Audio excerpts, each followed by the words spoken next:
మిమ్మును మోసపరచు వారిని బట్టి ఈ సంగతులు మీకు వ్రాసి ఉన్నాను. ఎవరిని బట్టి? మిమ్మల్ని మోసం చేసే వాళ్ళని బట్టి ఈ మాటలు మీకు రాస్తున్నాను. మోసం చేస్తాడు, జాగ్రత్త. అది ఇస్తాడు, నీకు ఇది ఇస్తాడు, ఉద్యోగం ఇస్తాడు, వ్యాపారం ఇస్తాడు నీకు చెప్పి మోసం చేస్తాడు, జాగ్రత్త అని 25వ వచనంలో చెప్తున్నాడు. ఏమన్నాడు? ఇదిగో నిత్య జీవము అనుగ్రహించునన్నదియే ఆయన తానే మనకు చేసిన వాగ్దానం.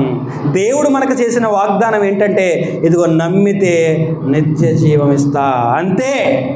దానికోసం నువ్వు నమ్ము, నిత్య జీవాన్ని పొందుకో. అలా కాకుండా నమ్మితే అది ఇస్తాడు, ఇది ఇస్తాడని ఎవడో చెప్పిన మోసపూరితమైన మాటలు నమ్మి దేవుని నువ్వు నమ్మితే ఏమవుతావు?